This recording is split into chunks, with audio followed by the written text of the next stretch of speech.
Hello and welcome to 6 a.m.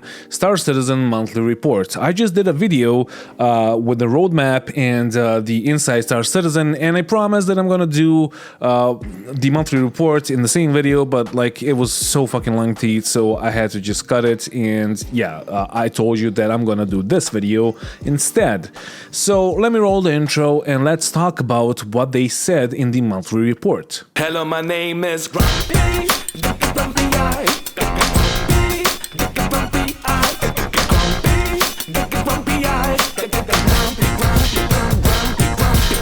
Right, so first off, it is 6 a.m, so I may slur words. I'm very fucking tired, and I'm doing this because I just made my PC to work somehow, and I can record with like all the 3 cameras that I have, and it's awesome. But I don't know if I restart it, if it's like even gonna work. If you don't know what happened with my PC, you can see it in my community Discord. You can see it in the previous video because I showed a few pictures of me trying to like fix it, but it's not. It's just like you really don't want to see it, and like the state of it's so fucking bad.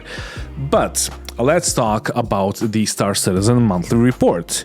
And now I have the middle cam that I never had, but yeah, this is like, I hope that this is gonna be good for you. I may have to yeah, let me just give me a second. Alright, I believe that this is better, at least for this video. Yeah, I'm gonna keep it like this, even though like this is not really the best solution, but at least you can read the text while I'm like talking about what's happening. So the first thing that they were talking about in the Star Citizen monthly report was the AI content, and they talked about the bugs that they solved and they couldn't solve for 3.17.2. And yeah, they said like a few things about like eat and drink behavior, and then like AI is apparently gonna talk with other AI, and like it's gonna give us like a more lively environment, even though that is not really like important for this game right now.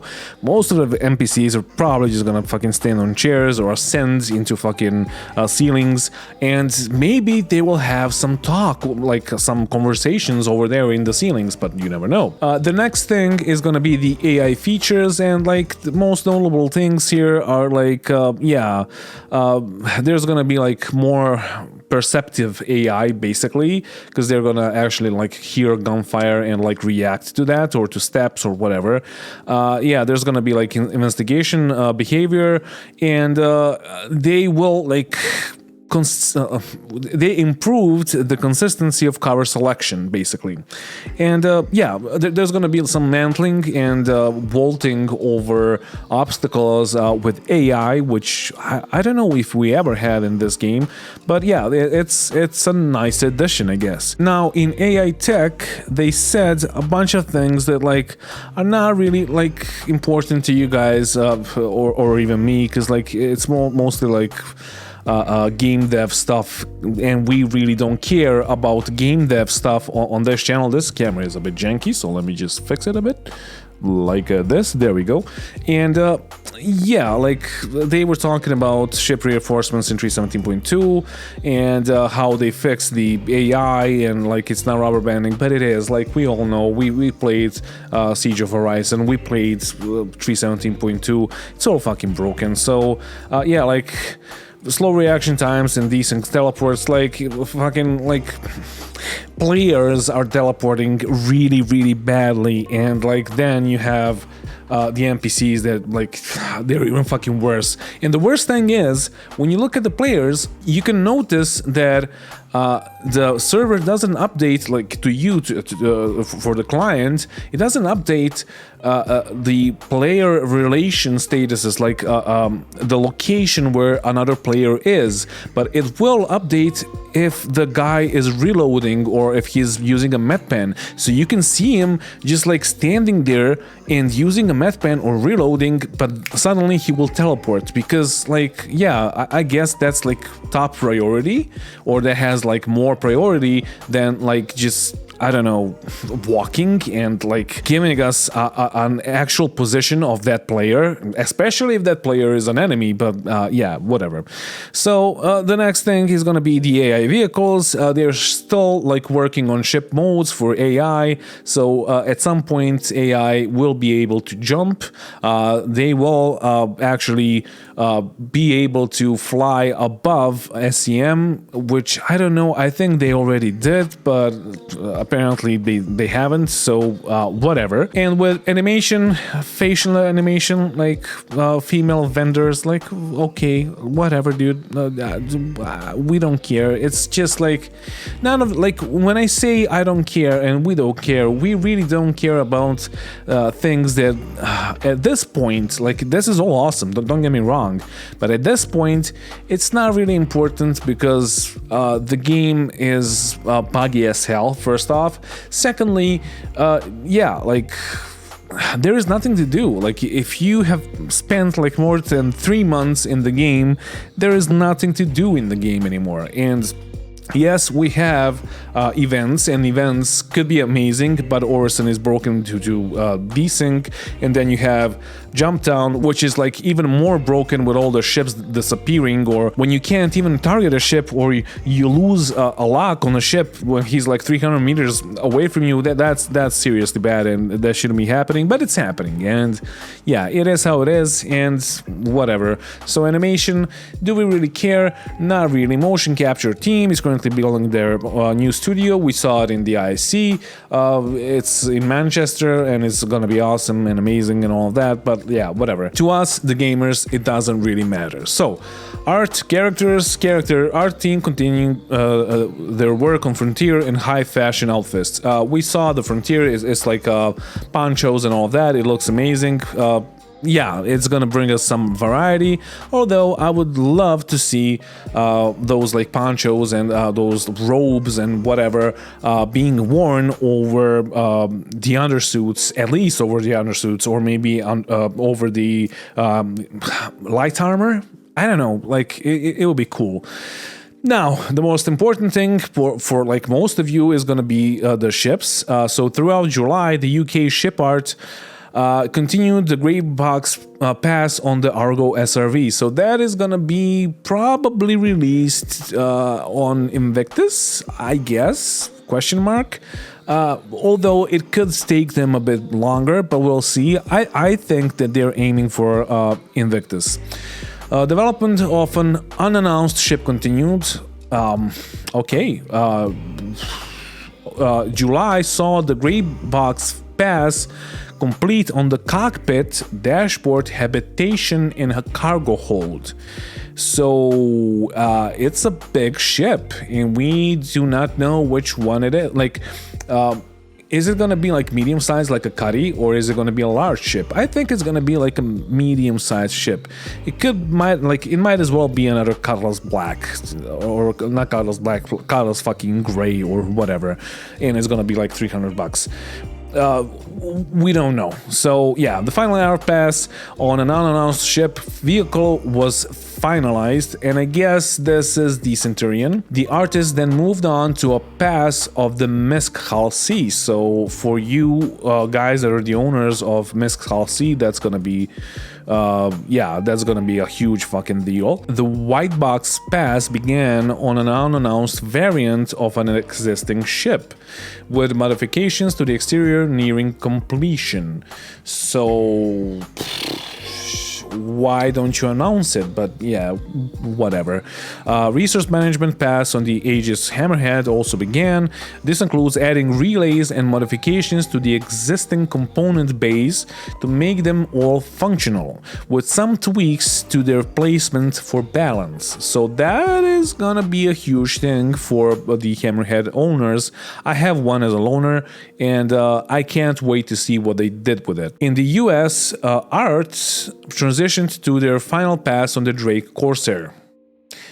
I mean, yeah, this is the first ship that I bought in the game. It was like CCU from my original pledge for my Aurora, and then I had to melt it because I realized that, yeah, I need an LTI, so I bought something with an LTI, and then I got the Corsair again, and I can't wait for this ship because, like, this is the only ship that actually looks like it's from a space game. Like, it's not a fighter jet, it's not a bomber, it's not like the other, like, we either, in this game, we either get like ships that are angular like the Carrack, like with a bunch of angles and just being weird, or we get like bombers and fighters, and that's like when I say bombers and fighters, I'm talking about like something that resembles an actual bomber or a fighter from World War II or from the current age. So the Corsair looks amazing, and I can't wait to try it out, but I've seen the interior and I didn't like it. I think that they were just like lazy to do anything better with it, but yeah, it's the same basically as the Reclaimer, which is just like a bunch of like box cutouts, and that's it. But community, expanding on last month's content, the team released 2 more Alpha 317.2 patch watch posts, blah blah blah, fine. And yeah, their like team also progressed with a new community hub, and they're currently preparing for the launch of Ship Showdown in August. So yeah, there's gonna be a Ship Showdown, and if the mule doesn't win, I will be really disappointed. And please hashtag mule for the win. And yeah, anyway, engine. Oh my god, like I tried to read this out prior to making this video, like STD shared PTR, like I don't know, this is all like fucking programmer talk, and I don't know if you guys are really interested in this, but I'm not, so I'm just gonna skip it because most of it I don't really understand. The remainder of the time was spent on sporting Alpha 318 and bug fixing 317.2, because they did not bother bug fixing 317.1, and point 2 is also fucking broken, so yeah, it's only gonna get worse before it gets better, so yeah. Arena Commander got some love, so yeah, they like were working on the game mode selection, scoreboards, level geometry, respawning, and AI spawning.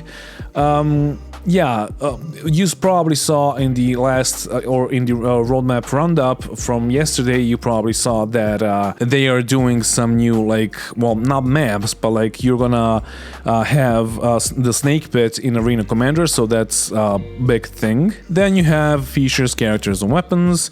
With the new actor movement synchronization enabled for the PTU, July saw the team focus on fixing issues, specifically with extrapolation when a local machine tries to predict what another player will be doing, and like in the end you saw it, guys, like it just didn't work. We are not even fucking predicting where they are, they're just like stationary and then they teleport. So yeah, some people had it better than I did, but like I played at least 4 days, and I just had that all the fucking time, and it just didn't work. In July, the team also started laying the groundwork for FPS devices.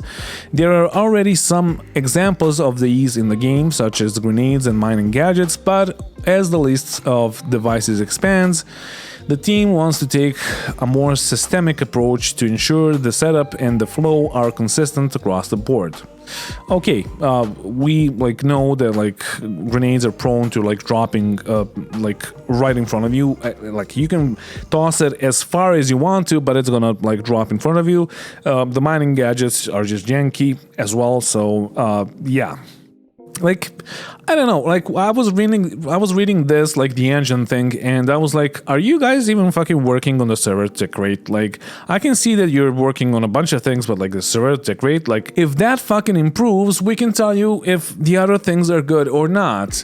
Because like when we have this and the low tick rate, we can't really tell if it's buggy or if it's just due to the low tick rate. So yeah, earlier in the year, the team reported work on code-driven okay. I don't know, like whatever, that is not important for us, so I'm just gonna skip it. Features, gameplay, the features team continue to develop live support and engineering gameplay. Now this is important. And it was amazing until the next fucking sentence.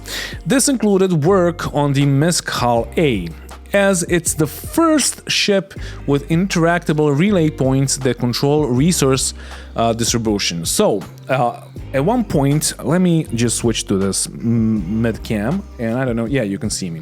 So yeah, that's my kitchen. So at one point in the game, this is just weird for me. So at one point, we will have like the game, and every ship will have its own like components inside of it, as most of them already do, and then like once one of them goes out, then you will need to fix it. You will either be an engineer with like an engineering, I don't know, whatever, like tools that you will use, or you will hire one. So this is a big step towards that. And then on top of that, we have life support, and like most of the ships can support up to an X amount of persons. So if you have more people in the ship than it's supposed to support, you will slowly suffocate. So that is how it is, and that is how the game is intended to look like. So this is a really huge step, although it is only made for Mescal A, so those guys are gonna have not so much fun, while the other people are having more fun than them. So just imagine having to fucking shit, drink, eat, and then not suffocate on your ship because your like air purifier is out. So yeah, house scraping is progressing well, with the team focusing on creating the commodity boxes and repair ammunition at the dedicated filler station in the Reclaimer and Vulture. So as you've seen in my previous video, the Reclaimer and the Vulture are getting some love, and both of them are gonna have hull scraping and like the first iterations of salvage, which is amazing because we thought that only the Vulture would get some love and the Reclaimer would be like long forgotten. But I don't know, I like it, but although it's not like it's not the whole thing, like yeah, like it's just hull scraping, it's just like whatever. Graphics, VFX, programming, and panel tech, like you don't really need to know any of this. It's just like most of it is just like them fixing their own bugs for their editor. So yeah, like we're just gonna skip it. Lighting, last month Lighting's primary task was making headway into their backlog of tech and dev depth.